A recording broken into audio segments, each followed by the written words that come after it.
RTV app వార్తల్ని క్షణాల్లో చదివే అవకాశం ఉంటుంది. ఒక న్యూస్ పేపర్, ఒక టెలివిజన్ ఛానల్ మీ చేతుల్లో ఎప్పుడూ ఉంటాయి.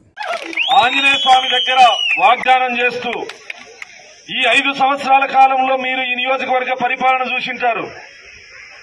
ఏ ప్రభుత్వ కార్యాలయానికి వెళ్ళినా లేదా ప్రభుత్వం నుంచి ఏ చిన్న సహాయం కోరి వెళ్ళినా ఖచ్చితంగా ప్రజాప్రతినిధులకి డబ్బులు ఇవ్వాల్సిందే.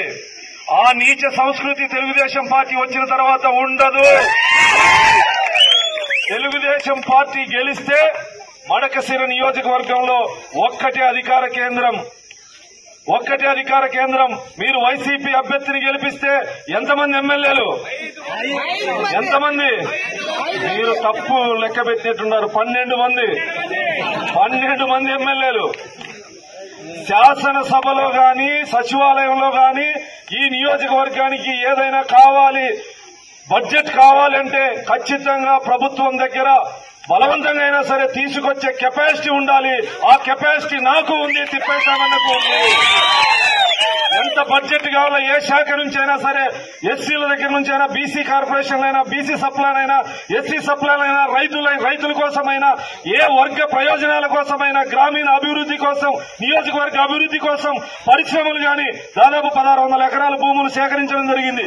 అక్కడ పరిశ్రమల ఏర్పాటుకు గాని ఖచ్చితంగా ముఖ్యమంత్రి దగ్గర, మన యువనేత నారా లోకేష్ గారి దగ్గర ఎవరు మంత్రులైనా, ఏ శాఖకి ఎవరు మంత్రులైనా వాళ్ళ దగ్గర నుంచి ఈ నియోజకవర్గానికి బడ్జెట్ తీసుకొచ్చేటువంటి కెపాసిటీ మా ఇద్దరికి.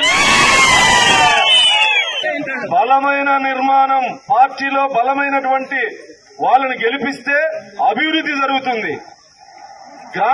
గ్రామీణ ప్రాంతాల్లో 12 మంది పెత్తందారులు ఒకరిని నిలబెట్టి గెలిపిస్తే వ్యాపారం చేస్తారు తప్ప అభివృద్ధి చేయరని ఈ సందర్భంగా మీకు తెలియజేస్తా ఉన్నా. రాష్ట్ర ఉపాధ్యక్షుడిగా బలమైన నేత తిప్పేశామన్న గారు, ఆయనకు తోడుగా నేనొచ్చాను కాబట్టి ఖచ్చితంగా ఇద్దరి కలయికలో ఈ నియోజకవర్గ అభివృద్ధి మీరు ఏదైతే కోరుకుంటున్నారో అవన్నీ చేసేటువంటి బాధ్యత మాది. మమ్మల్ని అత్యధిక భారీ మెజారిటీతో గెలిపించాలని చెప్పేసి మీ అందరి పాదాలకు నమస్కరిస్తూ విజ్ఞప్తి చేస్తున్నా.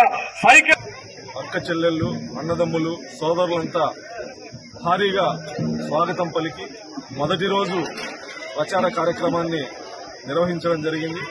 మాజీ ఎమ్మెల్సీ పెద్దలు తిప్పేస్వామి గారి ఆధ్వర్యంలో మండల కన్వీనర్లు, సీనియర్ నాయకులు, ఈ గ్రామ మాజీ సర్పంచులు, ప్రస్తుత సర్పంచ్ ఆధ్వర్యంలో ఈ కార్యక్రమం నిర్వహించడం జరిగింది.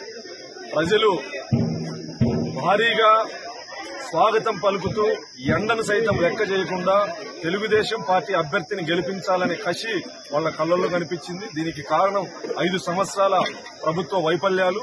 ఈ ప్రాంతంలో ప్రభుత్వంలో ఉన్నటువంటి ప్రజాప్రతినిధుల యొక్క అరాచకాలని విసుగు చెంది ప్రజలు మార్పును కోరుకుంటున్నారనేది స్పష్టంగా కనిపించే విధంగా ఈ ప్రాంతంలో ఎమ్మెల్యేలు గాని, వైఎస్ఆర్ కాంగ్రెస్ పార్టీ నాయకులు గాని ప్రజల్ని ఏ రకంగా హింసించారో ఆ బాధపెడుతున్నటువంటి వాళ్ళ నుంచి బయటకు వచ్చే విధంగా మాకు రక్షణ తెలుగుదేశం పార్టీ, మా అభివృద్ధి తెలుగుదేశం పార్టీతో ముడిపడి ఉందని నమ్మకంతో ప్రజలు ఈరోజు నీరాజనాలు పలుకుతున్నారు.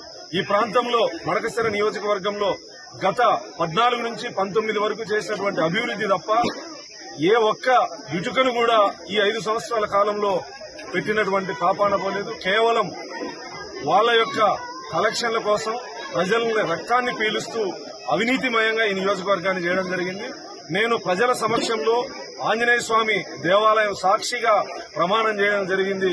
పొలిటికల్ కరప్షన్ అనేది ఉండదని చెప్పి ఈ సందర్భంగా ప్రజల సమక్షంలో చెప్పడం జరిగింది. ఈ ప్రాంతంలో వ్యాపారం చేసుకునేటువంటి ఆర్యవైశ్యులు గాని, ఇతర కులాల వ్యాపారస్తులు గాని గుండెల మీద చెయ్యేసుకుని నిర్భయంగా ఉండేటువంటి రోజుల్ని వచ్చేటువంటి మమ్మల్ని గెలిపిస్తే ఖచ్చితంగా తీసుకొస్తామని కూడా ఈ సందర్భంగా తెలియజేయడం జరిగింది. అదేవిధంగా